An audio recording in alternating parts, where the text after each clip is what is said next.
토요일 아무래도 목사님들 바쁘시죠. 목사님께서 열심히 설교 준비를 하고 계신데 어린 아들놈이 아빠 서재에 찾아와서 막 아빠 놀아줘 막 그럽니다. 안 돼, 지금 설교 준비하잖아. 아빠 지금 제일 바쁠 때야. 다음에 놀자. 알았어 나가더니 얼마 있다 또 들어오더니 막 아빠 놀아줘 그럽니다. 안 그래도 설교 준비가 잘 안 되고 막 마음이 쫓기고 있는데 자꾸 그러니까 아빠가 막 화가 나갖고서 이놈 새끼 지금 아빠 설교 준비하는 거 안 보여? 확 소리를 지르고 빨리 나가 그랬더니 이놈이 나가면서 문을 꽝 닫으면서 어이씨 설교도 되게 못하는 게 화만 내고 그래 그러더랍니다. 다음날 주일날 설교 정말 못했다고 합니다. 죽을 썼다고 합니다. 제가 목회를 하면서 절대로 실패하는 것, 안 되는 것 중에 하나가 바로 예배라는 것 말씀을 드렸어요. 제 설교가 게을러서나 또 제가 부족해서 우리 교인들이 예배하는데 방해를 받는다면, 예배가 한 주 예배가 실패한다 한다면 저는 목회자로 실패자일 수밖에 없을 것이죠. 평생 짐스럽고 무거운 것, 그러면서 가장 보람되고 행복한 것 또한 설교이기도 합니다. 우리 어머니들도 그럴 거예요. 매일 밥 차린다는 게 쉽지 않지만 그게 짐스럽지만 또 자녀들이 잘 먹을 때 보면 보람되지 않습니까? 지금 순천, 광양, 여수, 이 전남 동부 쪽에 많지는 않지만, 여수는 그리 많지는 않지만 확진자가 이렇게 늘어나고 있죠. 그러다 보니까 코로나 이 팬데믹으로 우리 성도들이 마음대로 교회 예배에 올 수가 없어요. 이때 목사의 마음이 아픈 것은 이러다가 우리 성도들 한 분 한 분 예배를 잃어버리거나 예배가 무너지면 어떻게 할까 하는 염려가 제 안에 있습니다. 그래서 지난주와 이번 주에 이어서 예배에 대해서 우리가 함께 은혜를 나누기를 원합니다. 오늘도 하나님을 예배하는 한 사람을 찾으십니다. 7남매를 둔 가난한 어머니가 계셨어요. 이 어머니 먹을 것이 없어서 술찌개미 아시죠? 술 담고 난 쌀, 정말 그 쌀에 사카린과 물 타서 자녀들에게 먹였어요. 빈속에 이 술 찌꺼기를 먹은 자녀들은 취기가 돌았고, 이 소년 학교의 선생님으로부터 아주 호되게, 아주 일제시대 정도 되니까 굉장한 꾸지람을 들었습니다. 어린 것이 싹수 없이 술을 먹고 들어다닌다고 막 학교로 다니면서 용서할 수 없다면서 그 당시 선생님들 얼마나 무식하게 때렸습니까? 아무 말도 못하고 매를 맞고 벌을 받았답니다. 근데 이 소년의 어머니는 가난했지만 자녀들이 항상 정직과 봉사를 강조했고, 비록 술찌개미를 먹였지만 매일 자녀들을 위해 기도했고, 자녀들과 함께 가정 예배를 드리면서 항상 아이들에게 비전을 선포한 게, 너희들은 모두 훌륭한 주의 종들이 될 것이다. 오늘의 시련을 자랑스럽게 이야기할 날이 올 것이다. 술찌개미를 먹을 수밖에 없던 오늘의 고통을 잊지 말아라. 이 7남매는 어머니로부터 엄격한 신앙 교육을 받았고, 여러분 이 자녀들이 장성해서 한국교회와 세계교회의 훌륭한 목회자들이 됩니다. 바로 이숙녀 전도사와 자녀들인데요. 이 이숙녀, 이 어머니와 함께 드린 가정 예배는 자녀들의 인생을 바꿔놓았고, 한국 감리교회, 아니 세계 감리교회에서 다시 없을 부흥을 이룬, 제가 부목사로 여기 오기 전에 저에게 목회 철학을 알게 하신 김선도 감독님 광림교회, 한 13만 명이 모이는 금난교회, 임마누엘교회, 바로 이 교회들입니다. 여러분 보십시오. 가정에서 예배하고 어렵고 힘들어도 예배할 때 하나님께서 복을 주셔서 복된 인생, 그 후손들이 복을 받더라 이것입니다. 이렇듯 예배는 복이 됩니다. 제가 존경하는 목사님 중에 교단은 다르지만 장로교회 김사만 목사님, 이것저것 좀 문제 때문에 세습 문제 때문에 좀 말도 있었지만요, 또 김사만 목사님이나 침례교회 윤석전 목사님, 저 청년 시절에 큰 은혜를 끼쳤던 목사님들 두 분 다 비슷한 경험이 있어요. 두 분 다 군 시절에 예배 들어가기 위해, 그 시절 군에서 예배 들어가는 게요 굉장히 어려운 시기였습니다. 이제 이 배치받은 쫄병이요 고참이 가지 말라고 했는데도 주의를 안 지키면 안 되잖아요. 주일 성수하러 갔습니다. 갔다 와서요 얼마나 많이 맞았는지요. 빠따를 맞았는지 꽃갱이 자루로 맞아서요 이 군복과 살이 붙어버렸어요. 빗떡이 돼서요. 앉아서 밥을 먹을 수 없어 서서 보고, 앉아서 정말 대변과 이런 걸 볼 수 없어 서서 용변을 보고, 그럼 안 갈 전에 다음 날 또 가요. 다음 주일날이요 또 맞습니다. 그렇게 몇 번 하면서 이겨내고, 새벽이 되면 새벽 기도를 가서 기도하고. 여러분 하나님 그 예배 신앙을 보시고 최고의 교회의 복을 축복하시죠. 여러분, 우리가 신령과 진정으로 예배한다는 것은 예배를 내 삶의 첫 번째로 두는 것입니다. 내가 목숨을 잃을지언정, 맞을지언정, 너무 맞아서 힘들지언정, 때론 세상살이에 힘겨울 때도, 경제적 어려움이 몰아친다 할지라도, 자녀 문제로, 가정 문제로 복잡할 때도 하나님을 예배하는 것이, 여러분, 이게 영과 진리로 예배하는 것입니다. 하나님은 신령과 진정으로 예배한 사람을 기뻐하십니다. 그 예배자가 너무나 소중해서 그냥 보낼 수가 없어요. 그래서 하나님 우리에게 주시는 복이 있습니다. 많은 복들이 있지만 수많은 복 가운데 이것만은 너희들 절대 잊어버려서는 안 된다. 예배하고 갈 때마다 반드시 이것 간직하고 가야 된다. 3가지 복이 있습니다. 이 3가지 복, 여러분과 제가 받아야 할 복인 줄 믿습니다. 이 복을 받는 사람은 날마다 삶이 올라가는 삶이 되게 될 줄 믿습니다. 이 복을 받아 누리시기를 원하면서 오늘 몇 가지 영적 교훈을 얻고자 합니다. 첫째, 하나님은 영과 진리로 예배하는 자녀가 너무 이뻐서 그 복을 막 풍성하게 주시고 싶으신 분이 우리 하나님이세요. 저는 목사가 되기 전에 저 충남 온양온천 아시죠? 거기서 개척을 했어요. 개척교회 전도사로서 4년 정도 교회를 섬겼습니다. 설교하는데 문제가 없습니다. 신방하고 새벽기도 인도하고 매일 나가서 전도합니다. 저희 사모가 만사하게 돼서도 저는 은행 앞에서, 사모는 시장에서 전도를 했고요. 또 사단법인 도연사란 절터였어요. 저희 교회 시장이 절터를 다 벗겨서, 형광등도 막 색색 다 벗겨서, 거기서 이제 교회가 스티로폴, 시멘 바닥 위에 스티로폴 깔고 장판 깔고 십자가 걸고 풍금 갖다 놓고 이제 시작을 해요. 사무랑 돌도 안 된 예진이랑 시멘트 바닥에서 스티로폴 깔고 12월 한 달 동안 그 추울 때요 가스난로 하나 펴놓고 철야를 합니다. 여름 선교학교 하면서 그 아산에서 작은 동네에서 하나님 부흥을 주셨어요. 옆에 뒤에 큰 교회가, 정말 온양에서 큰 교회들이 100m 앞에 300m 뒤에 있는데요, 교회 학교는 저희 교회가 많았어요. 왜냐고요? 늘 전도했어요. 그리고 20만 원 사례 받았어요. 그걸 가지고 애들 간식 사주고 먹을 거 사주면 다 떨어져요. 예? 그렇게 하나님의 은혜로 부흥되고, 여름 성경학교하고 뭐 저녁 집회하고 하면 저녁에 제가 부흥회를 인도하고, 그 아이들 되게 어려워요. 동네 애들이 좀 가난한 애들이고 막 좀 어려운 아이들을 막 몇십 명을 막 놓고 탁 세워놓고 막 라인업 시켜 기도하면요, 애들이 쓰러지고 방언도 받게 됐습니다.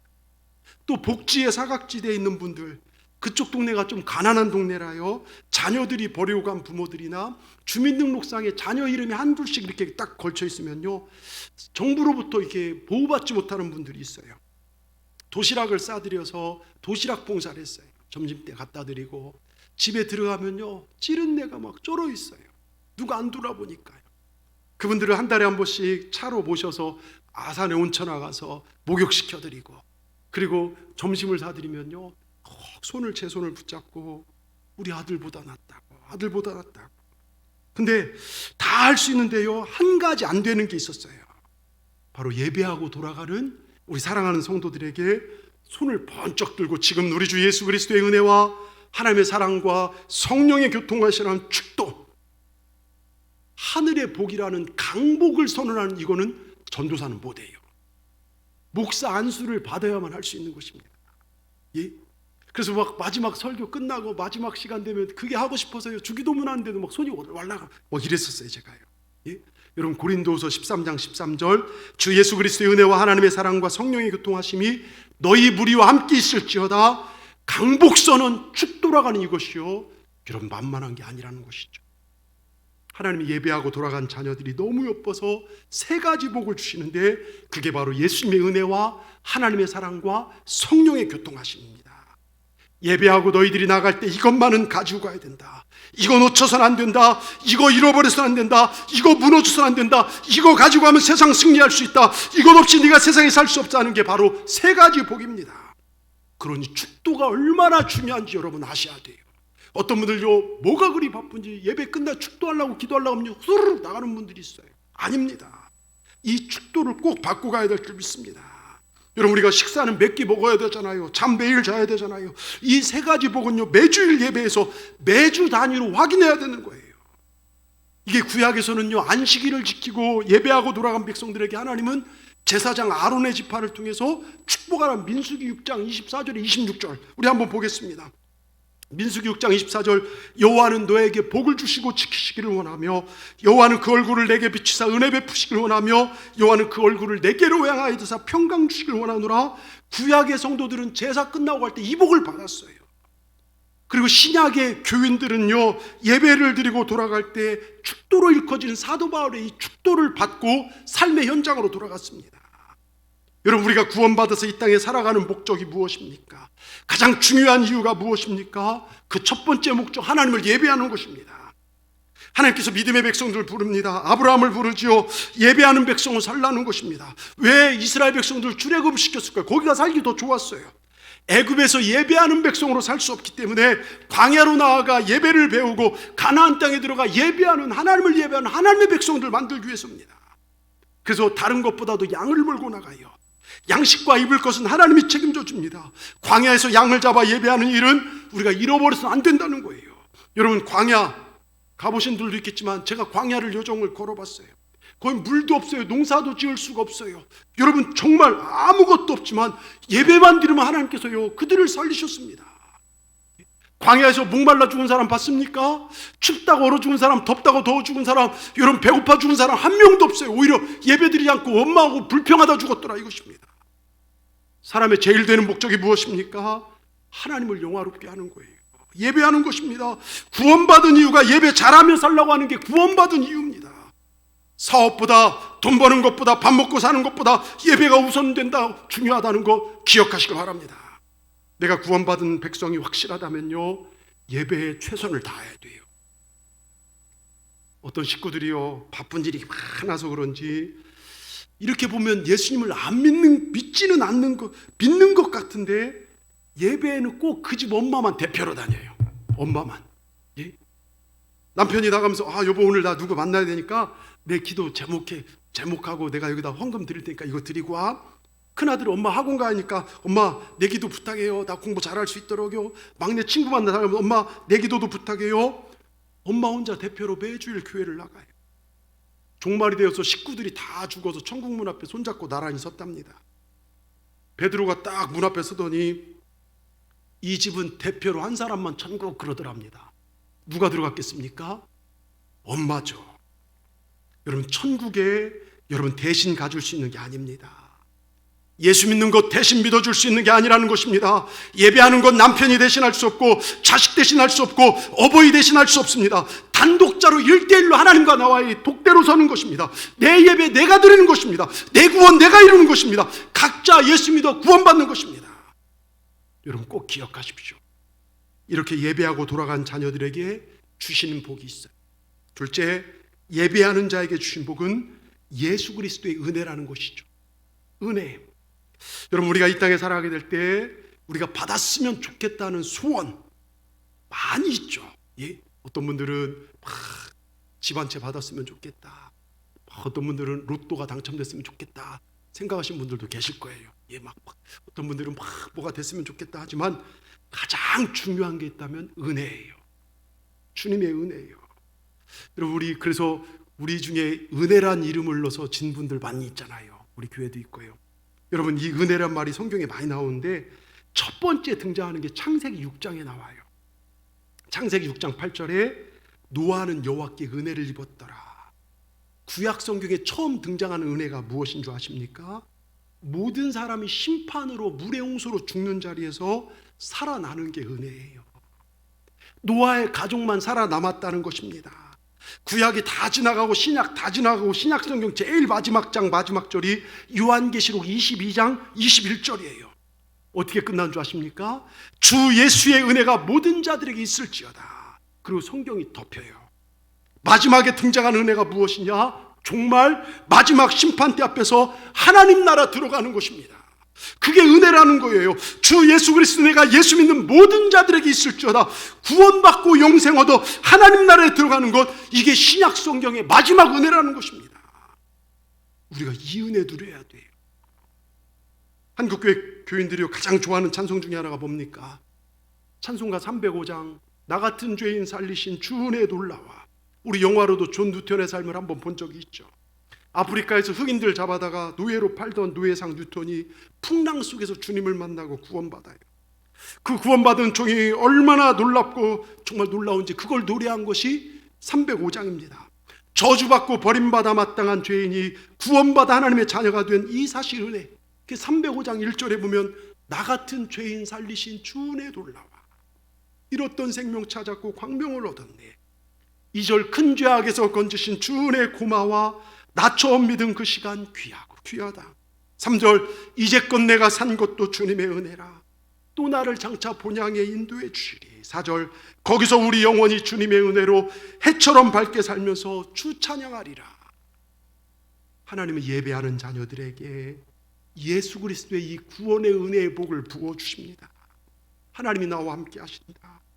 죄 많은 나를 용서하여 주시고 사랑해 주셨다. 이 감격과 이 자신감과 이 은혜를 예배를 통하여 우리에게 부어주시고 이 은혜를 가지고 세상에 나가 승리하도록 이끄신 분이 하나님의 은혜입니다. 우리는 오직 은혜로 구원받아 은혜로 살아갑니다.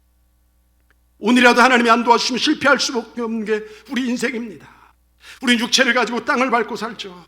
매일 밥을 먹고 옷을 입고 출근하고 학교도 가고 막 돈을 벌고 살아갑니다. 그래서 그런지 우리의 관심이 이 땅이 전부일 때가 너무나 많아요.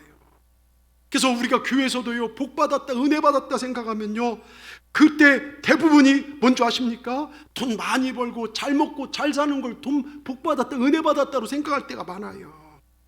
아닙니다. 이런 것이 없어도요 내 어려운 현실 속에서도 나 같은 죄인 살려주신 그 은혜가 감사합니다. 여러분 그게 은혜라는 것이죠. 이걸 뛰어넘는 것, 이 기복적인 현실을 뛰어넘는 것이 그게 믿음이에요. 이번 다니엘 기도에 우리가 하면서요 많은 암이나 막 그 어려운 현실 속에서 이겨냈던 그분들 뭡니까? 그 비참한 현실 속에서도 하나님께 감사하고 예배할 때 결국 승리하는, 이게 진짜 믿음 아니냐 이거예요. 어떤 분이요 머릿속에 젊은 부인하고 살아봤으면 좋겠다 생각이 자꾸 들락날락 하더랍니다.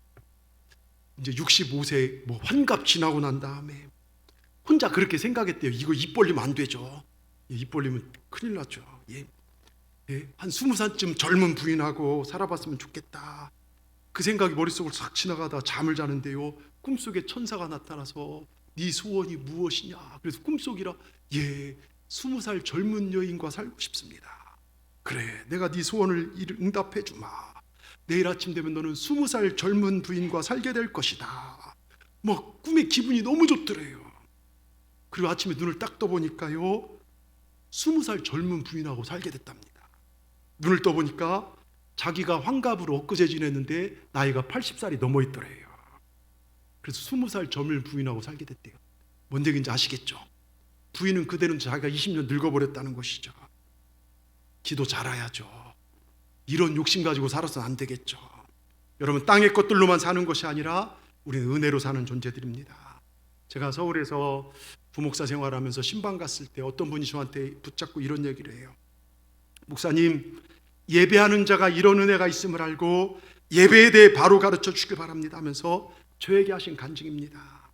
그분이 아주 오래전에 있었던 경험을 말하는데요 이제 압구정동에 이렇게 사시는 분인데 회사의 이제 중역이에요. 자기 회사가 어려움을 겪고 있는데 때마침 외국 바이어가 한국에 왔고 그 사람과 계약을 하면 회사가 성장할 수 있는 기회가 있기에 어떻게 해서든 그 바이어를 만나 계약을 성취하는 중책을 맡은 분이 이분이었어요.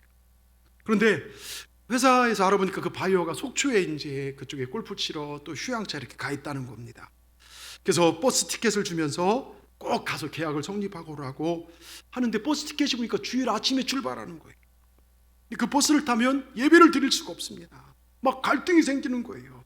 회사냐? 지금 회사는 정말 어려움의 기로에 서 있는데 아니면 예배냐? 예배는 매주 드리는 것인데 한 번 빠진다고 뭐 티도 나겠어? 괜찮겠지 하면서 마음에 막 갈등이 생기랍니다. 여러분 같으면 어떻게 하겠습니까? 근데 그 교회는요 예배가 아침 7시 일부 예배를 드려요. 9시, 뭐 11시, 또 2시 반 막 이렇게 예배가 있어서요 그분이 결단했어요. 그래 그래도 예배는 드리고 가자. 버스표를 뒤로 연장을 시켰고 그리고 아침 예배를 드리고 예배를 동안 온 마음과 정성을 다해 드렸습니다. 예배를 마치고 목사님의 축도가 다 끝나자 나가서 바로 터미널 가서 이제 버스를 타고 갔어요. 근데 여러분 놀라운 일이 생겼어요. 그 당시 대관령을 버스가 굽이굽이 넘어가는데요, 자기가 타고 가였던 버스가 계곡에서 굴러버렸어요. 수많은 사람이 죽고 다쳤다는 것입니다. 근데 자기는 예배를 드리고 좀 늦게 갔는데요, 안전하게 아무 사고 없이 잘 가고 바이어와 만남도 이루어지고 계약까지 성립됐다는 거예요. 회사도 살게 됐다는 거예요. 그러면서 목사님, 한 번의 예배가 이렇게 소중한지 몰랐습니다. 여러분, 이것이 예배자의 은혜입니다. 에이, 예배 한번 빠질 거 빠지지. 에이, 바쁜데. 여러분, 이거 바른 신앙 자세 아니에요. 여러분, 예배는 생명입니다. 생명 걸 때 하나님의 은혜를 받습니다. 우리는 오직 은혜로 구원받아 은혜로 살아갑니다. 오늘이라도 하나님이 안 도와주시면 실패할 수밖에 없는 게 인생입니다. 그래서 예배자들에게 주시는 것이 하나님의 은혜입니다. 우리는 은혜 가운데 살아가는 자들이 되시기를 주님의 이름으로 축원합니다. 세 번째요, 하나님의 넘치는 사랑이 예배하고 돌아간 자에게 부어집니다. 그 다음 주어진 게 하나님의 사랑인데요, 물론 목사님들이 거기다 말을 좀 섞어서 그리스도의 은혜, 사랑, 교통, 성령 교통인데 좀 이렇게 축도를 바꾸는데요, 여러분, 나를 사랑하신 하나님이 도대체 누굽니까? 우리 하나님 천지를 창조하신 분이십니다.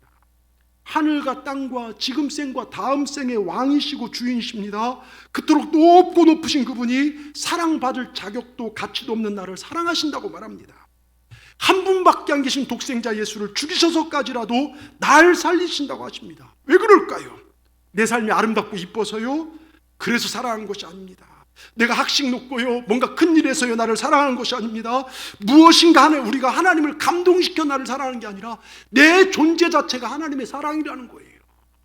예? 그럼 나는 어떤 존재입니까? 여러분, 내가 하나님의 자녀가 될 자격이 있습니까? 내가 이 땅에 그분의 사랑을 받을 만한 가치가 크게 있습니까? 그분하고 교제할 만한 성실함과 거룩함이 내게 있습니까? 하나님이 나를 사랑해서 하나님에게 돌아가는 어떤 작은 이익이라도 있습니까? 여러분, 제가요, 이 설교 준비하면 제가 얼마나 나쁜 놈인지 보게 됐어요. 예? 내가 얼마나 나쁜 놈인 거 하니까요, 예수님이 죽으셔야만 구원받을 만큼 나쁜 놈이더라고요. 설교 끝나가서 다른 건 다 생각 안 나고 졸다가 이 부분에서 우리 목사님 나쁜 놈이래 그러면 안 됩니다. 저와 여러분 다 해당되는 거예요. 뿐만요, 얼마만큼 제가 소중한 존재인 줄 아십니까? 하나님의 외아들을 죽이셔서라도 나를 살려 하실 만큼 내가 소중한 존재라는 거예요. 그래서 하나님은 나를 사랑하셔서 꽃 한 송이 보내주신 게 아니에요. 좋은 차 벤츠 한 대 주신 게 아닙니다. 뭐 다이아 반지 아파트, 비싼 아파트 한 채 주신 것이 아니라 우리 주 예수 그리스도를 내게 주셨다는 것입니다. 그분이 내 죄를 지고 죽으시고 나는 구원을 받았습니다. 여러분, 우리의 구원의 값이 얼마입니까? 예수님을 지불하고 나를 사셨습니다. 그래서 우리 구원이 얼마짜리라고요? 우리 인생이 얼마짜리라고요? 우린 예수님짜리 인생이라는 거예요. 그런 우리 인생은 예배의 삶을 살아야 될 줄 믿습니다. 주님이 나를 위해 목숨을 내어놓으신 것처럼 나도 주님을 예배하는 일에 목숨을 걸어야 될 줄 믿습니다. 이렇게 예배하는 자에게 주신 것이 주님의 사랑이에요. 여러분, 성경이 말한 사랑이 무엇일까요? 모든 세상의 노래, 유행가의 노래 대부분 주제가 거의 사랑입니다. 이 세상에 정의가 제일 많은 것이 있다면 아마 그것도 사랑일 것입니다. 그런 성경이 말한 사랑이 무엇입니까? 성경이 말한 사랑은요, sacrifice, 나를 죽여 상대를 살리는 사랑이에요. 예? 희생입니다. 아, 요즘 우리 마누라는, 우리 남편은 왜 요즘 나한테 이렇게 쌀쌀맞게 희생을 안 할까? 그럼 이미 사랑을 모르는 겁니다. 상대에게 기대하는 것 말고, 요구하는 것 말고 내가 뭘 줄까? 나를 희생하는 것, 피 흘리는 것, 손해보는 것, 이게 사랑이라는 겁니다. 예? 사랑 함께 있어줄 가치가 없는 사람과 함께 있어주는 거예요. 예? 그래서 하나님께서 인간의 몸을 입고 이 땅에 오셨습니다. 그게 임마누엘, 예수님이십니다. 임마누엘이 무슨 뜻입니까? 하나님이 우리와 함께, 그게 바로 사랑이라는 거예요. 함께 있어줄 가치가 없는 죄인된 우리를 위해서 주님이 우리와 함께 오셔서 우리를 안아주셨다는 것입니다. 이 사랑이 구원론적 사랑입니다. 하나님께서 아무 조건 없이 우리를 사랑하신 그 사랑을, 우리를 살리시기 위해서 독생자 예수를 죽이신 그 사랑, 이게 아가페예요. 이 아가페 사랑을 설명하는 요한일서에 독생자가 이 땅에 와서 나 대신 죽은 게 사랑이다, 그분을 믿고 구원받고 내가 사랑한 게 사랑이다는 것입니다. 여러분, 이게 우리가 받는 사랑이에요. 내가 잘해서가 아닙니다. 내가 세상에 나갈 때요, 세상은 여러 잣대로 이쁘냐 잘생겼냐 가졌냐 배웠냐 뭐 어디 집 살고 이런 걸로 평가할지 모르지만 주님은 우리 존재 자체를 사랑하신다는 거예요. 제가 극동방송을 진행하는 중에 방송에서 청소년 사역을 하시는 한 목사님의 외침이 제 마음에 확 와닿았어요. 울산에 계신 어느 목사님인데 짤막하게 방송에서 이렇게 막 나가는데 에스겔 16장 6절 말씀을 외치더라고요. 여러분 한번 보십시오. 내가 너의 곁으로 지나갈 때 네가 피투성이가 되어 발짓하는 것을 보고 너에게 이르기를 너는 피투성이라도 살라, 다시 이르기를 피투성이라도 살라. 어떤 사람이 길을 가다 보니까 어디선가 애기 울음소리가 들려요. 가보니 버려진 애기입니다. 예, 버렸어요. 버려진 애기입니다. 예. 그대로 버려가면 이 애기 죽어버릴 애기입니다. 누군가 돌봐줘야 합니다. 그런데 그 사람이 그 애기를 돌봐줍니다. 그러면서 하는 말이 너는 피투성이라도 살라, 피투성이라도 살라. 이게 뭡니까? 너는 소중한 존재다. 즉 피투성이는요 이스라엘 백성이고 그를 살린 분은 하나님이십니다. 이 말씀 우리에게 주시는 말씀입니다. 여러분 삶이 피투성이가 될 정도로 어렵지만 죽지 말고 살라, 포기하지 말고 살라. 내가 믿음 안에만 있으면 내가 너의 인생을 책임져 주마, 이 말입니다. 네가 얼마나 존귀한 존재인지 너는 알아라. 네가 비록 세상에서 버림받고 아무것도 못하고 아무 쓸모없다고 생각할지라도 너는 나에게 있어서 최고로 소중한 존재다. 내가 너를 살리겠다, 이것입니다. 여러분 한 분 한 분이 소중한 존재인 걸 기억하시길 바랍니다. 여러분 한 분 한 분이 얼마나 소중한 존재임을 기억하시길 바랍니다. 그러면서 그 목사님께서 이런 이야기를 해요. 자기 교회 청소년들이 5명 있는데요, 개척교회고 정말 삼각교회다 보니까 청소년들 어려운 애들이 많이 다녀요. 하나는 아빠가 부도가 나서 피투성입니다. 또 다른 아이는 엄마가 암에 걸렸습니다. 또 다른 아이는 엄마가 자기들을 버리고 집이 어려워 도망갔습니다. 살 길이 막막합니다. 또 다른 아이는 얼마 전 아버지가 돌아갔습니다. 자기 혼자 다 해야 합니다. 그런데 애들이 얼굴이 밝아요. 애들이 에이씨, 우리 아빠는 부도 냈어. 우리 집은 가난해. 난 아빠가 돌아가서 아무것도 없어. 난 엄마가 나를 버렸어. 우리 엄마는 암이야. 이런 것들 때문에 애들이 인상 쓰고 삶을 포기하는 것이 아니라 교회에 와서 하나님의 사랑을 알고 말씀을 들으면서 예배를 하면서 그럼에도 불구하고 피투성이 너희지만 내가 사랑한다는 걸 알고라니까요. 그 아이들이 그렇게 박도라는 거예요. 피투성 같은 현실이지만 살아있으라는 말씀 붙잡고 사는 아이들, 여러분 이게 진짜 믿음 아니지 않습니까? 여러분 피투성이 같습니까? 지금 어려우십니까? 주님 붙잡고 사시길 바랍니다. 포기하지 마시길 바랍니다. 감사하시길 바랍니다. 하나님 반드시 우리를 살려내실 줄 믿습니다. 우리를 복된 삶으로 인도하실 줄 믿습니다. 말씀 붙잡고 살아가십시오. 하나님 반드시 좋은 것으로 셀 수 없는, 측량할 수 없는 은혜로, 사랑으로 우리를 축복하실 줄 믿습니다. 하나님 사랑 끝난 게 아닙니다. 요한일서 4장 9절에 하나님의 사랑이 우리에게 이렇게 나타난 바 되었으니 하나님이 자기의 독생자를 세상에 보내심은 그로 말미암아 우리를 살리려 하심이라. 하나님의 사랑을 보십시오. 예배하는 여러분들, 예배가 끝나고 저 세상으로 돌아가는 여러분들에게 내가 너를 얼마나 사랑한 줄 아니? 나는 내 아들 독생자 예수를 널 위해 내어주었다. 너 대신 내 아들 예수는 죽었다. 그만큼 너는 내게 있어 소중하고 존귀한 존재들이다. 이 세상 살아갈 때 당당히 살아가길 바란다. 너는 내 자녀다. 내가 너와 함께 한단다. 너를 버리지 않는다. 네가 실수하고 넘어져서 내가 너를 용서할 것이고 네가 내 안에 있으면 내가 다시 일으킬 것이다. 세상 끝날까지 너를 사랑하고 지켜낼 것이다. 힘을 내라. 여러분 이것이 하나님의 사랑인 줄 믿습니다. 적어도 오늘 성전에 올라와서 예배하고 돌아간 여러분들 이 소리 듣고 가시길 바랍니다. 아멘. 삶의 현장에서 이 주님의 음성 가지고 승리하시길 바랍니다. 끝으로요, 예배자에게 주시는 세 번째 복, 성령의 교통입니다. 여러분 요즘 교통이 참 발달돼서 너무너무 좋죠. 근데 교통이 끊어지면 어떤 일이 벌어질까요? 요즘 세계 어디든 하루 만에 갑니다. 100년 전에 여수에서 서울 가려면 정말 열흘에서 길 잘못 들면 한 달까지도 걸렸대요. 그런데 지금 비행기 타면요 1시간, 기차 타면 3시간이나 4시간이면 갑니다. 우리는 강원도 특산물을 먹고 서울 사람들은 오늘 아침 여수에서 잡은 해산물을 빠르게 가져가면요 점심에 먹기도 합니다. 왜요? 교통이 편리해졌기 때문이에요. 이 편리한 교통이 끊어지면 어떻게 될까요? 식량이 여수로 배송될 수 없고, 여러분 이 여수화학공단에서 개발한 그 모든 석유나 뭐 이런 것들이 전국으로 배송되지 못하면요, 차가 연료가 마비되고 끊어질 것입니다. 난리가 날 것입니다. 여러분 보세요. 교통의 발달, 건축문화의 발달, 백신의 발달, 이 세 가지 발달로 생긴 게 도시래요. 도시문화입니다. 그래서 10만 도시가 교육이나 건축이 더 발달되면 100만 도시가 되고 1000만 도시가 되고, 지금 중 곳곳이 도시문화, 또 거기에 아파트 문화가 형성되는데, 우리나라 5천만 명 가운데요 60% 이상이 아파트에 산대요. 네? 그만큼 도시문화가 발달했는데요, 수도권 서울을 중심으로 인천 뭐 이렇게 수도권에 2천만 명 정도가 사는 거예요. 5천만 명, 우리 민족 가운데 2천만 명이 수도권에 살고 있는데, 이게 바로 교통의 발달, 백신의 발달, 건축문화의 발달 때문에 일어난 문화들이죠.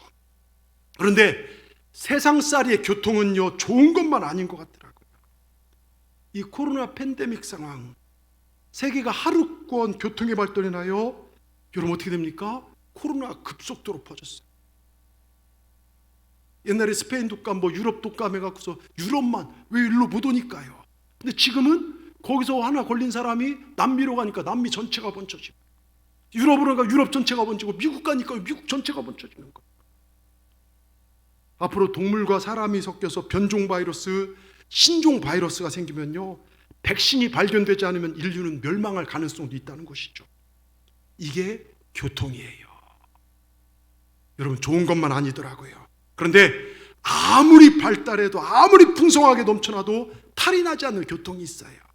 유익하기만 한 교통이 있습니다. 뭘까요? 성령의 교통이죠. 성령의 교통이요. 우리가 하나님과 자녀가 되어서 하늘과 우리가 연결되어서 살아가는 것, 하늘의 은혜를 받고 사랑을 받고 살아가는 것, 내 기도가 하늘로 연결되어져서 하나님의 사랑이 예배를 통하여 내게 부어지고, 찬양을 통하여 하나님 영광 받으시고, 기도를 통하여 말씀을 통하여 우리 가운데 쏟아지는 것, 이게 성령의 교통이라는 것입니다. 여러분 이 세상 우리가 살아가게 될 때요, 성령이 내 안에 계셔서 예수님의 은혜로 이 세상을 성령과 함께 당당히 살아가는 것, 이게 성령의 교통하심이에요. 여러분 교통이란 게요, 전문적인 용어로 보면 동업이란 뜻이 있어요. 같이 살아가는 것. 그러니까 예배를 마치고 세상에 나갈 때 주님이 여러분 혼자 내버려 두는 게 아니라, 여러분 가정살이에, 직장살이에, 어떤 일에 성령님이 동업해 주신다는 거예요. 여러분 힘나지 않습니까? 눈에 보이지 않지만 성령님이 나와 동행하신다. 여러분 이 세상에 정말 사업을 하더라도 성령님과 함께 동업하는 것입니다. 어떤 걸 하더라도 하나님과 동업하며 살아가는 것, 이게 성령의 교통하심이라는 거예요. 그러니까 예배 마치고요, 이 축도가 얼마나 강복선언이 중요한지 모릅니다. 보세요. 그동안 너무 당연히 누렸던 일상이요, 너무나 큰 축복이었음을 깨달아지며 우리 하루하루 지금 살아가고 있지 않습니까? 코로나 이 바이러스 때문에 이것만은 절대로 잃어버리지 말아야 될 텐데, 목사가 되어서 내게 맡겨진 우리 양무리들, 우리 교인들에게 이것 빼앗기게 해서 안 될 텐데 하는 진리를 제가 지금 계속 말씀드리고 있어요. 교회가 얼마나 소중한지 말씀을 드렸고, 그러면서 추수감사절 앞두고요, 감사가 얼마나 소중한지. 여러분 감사가 기적을 일으킵니다. 아무리 힘들어도 감사하십시오. 그리고 하나님 앞에 설 때까지 내가 구원받은 이 구원받은 존재라는 거 흔들리지 말자는 거예요. 오늘도 하나님께 구원받은 이거 흔들리지 말고, 그리고 하나님 앞에 설 때까지 예배에 절대 실패하지 말자. 예배에 소중하게 관한 그런 말씀을 드리고 있습니다. 그런데 예배가 자유스럽지 않은 오늘 같은 상황 속에서 예배하고 돌아가는 우리 성도들이 얼마나 소중했어요.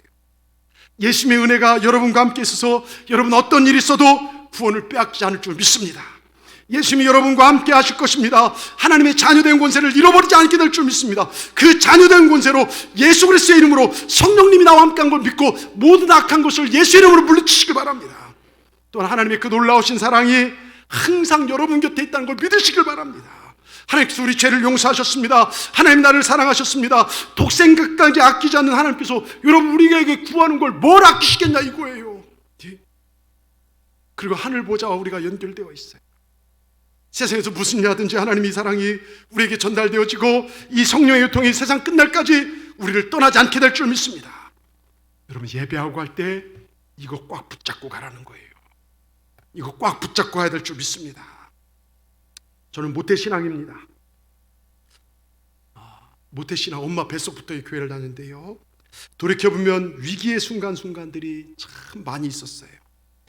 죽을 위기, 제가 물에 떠 죽었다 덮어졌다 살아났다 했지 않습니까? 그래서 별명이 모세였고, 힘든 시간도 많았어요. 특별히 청소년 시절, 저희 동네는요 시골 동네인데 선후배 관계가 굉장히 셌어요.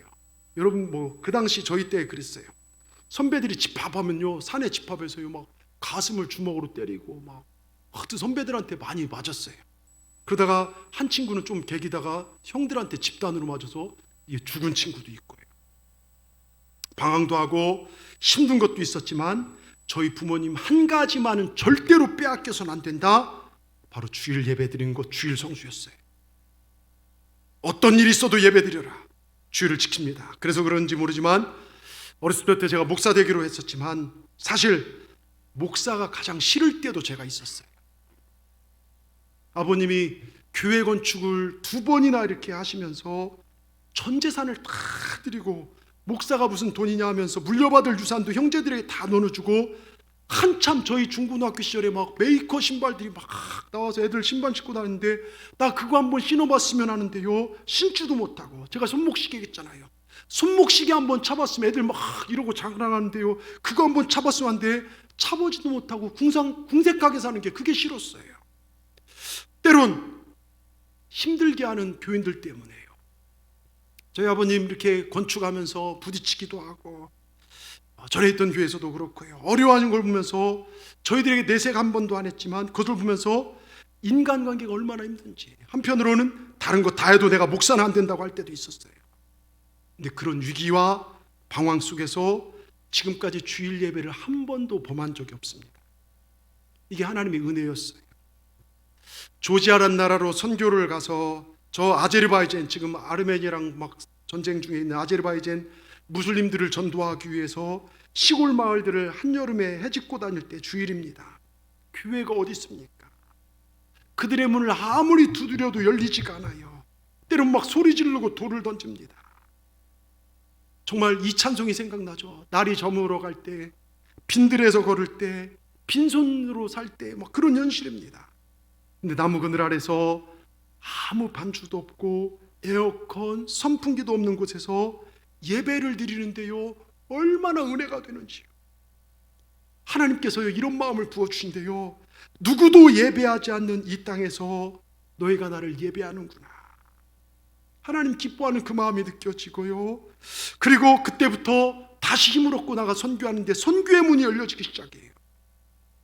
많은 가정을 구원했던 일, 지금도 그들이요 그 무슬림 땅에서요 지금 그때 복음 받은 사람들이 집안에다 교회를 세우고 핍박 속에서 살아가는 그 보고를 받을 때, 여러분 하나님 아버지의 마음을 확인하고 선교의 문이 열려졌던 기가 막힌 은혜를 체험했던 일들 얼마나 감사한지 모릅니다. 여러분 목사로서 제 소원이 하나 있다면요 마지막 강단 위에서 마지막 설교를 하고 죽는 것일 것, 그게 목사들의 소원 아닐까요? 그렇다면 여러분 성도의 소원은 무엇이 되어야 할까요? 좋은 집, 좋은 차, 좋은 직장, 자녀도 잘 되고요? 아니죠. 한 번을 예배해도 하나님께 신령과 진정으로 예배하며 예배드리다 삶을 마감할 수 있는 소원, 이 소원이 여러분의 소원 되어야 하지 않겠습니까? 우리가 하나님 앞에 설 때까지 다른 것 다 실패할 수 있지만 이것만큼 실패하지 마십시다. 그리고 예배하는 자에게 주신 하나님의 복, 그 복을 받아 누리십시다. 주 예수 그리스도의 은혜와 하나님의 사랑과 성령의 교통하심이 오늘 모인 너희 무리와 함께 있을지어다. 다 같이 큰 소리 아멘 하십시다. 기도하겠습니다. 하나님 감사합니다. 하나님께서 우리를 얼마나 사랑하신지 독생자까지 죽이셔서 우리를 살려주셨습니다. 하나님 정말 나쁜 존재들이 저희들입니다. 예수님 죽이지 않으면 살 수 없는 존재고, 반면에 하나님 입장에서 독생자를 죽이실 만큼 난 하나님께 귀하고 사랑스러운 존재들임을 다시 한번 깨닫습니다. 주님, 이렇게 큰 사랑받은 우리가 환경과 여건에 흔들리지 않고 주님을 온전히 예배하며 나아가게 하여 주시옵소서. 우리가 예배하고 나아갈 때 우리 하나님 우리에게 꼭 필요한 은혜를 도와주시고 그 풍성하신 사랑 우리를 감싸 주시며 성령님의 내주하심과 교통하심으로 우리 인생을 복되게 하실 줄 믿습니다. 날마다 올라가는 삶, 날마다 복된 삶, 우리가 이러한 복을 매주 받아 누리는 우리 모두가 되게 하여 주시옵소서. 예수님의 이름으로 감사하며 기도드리옵나이다. 아멘. 우리 이 시간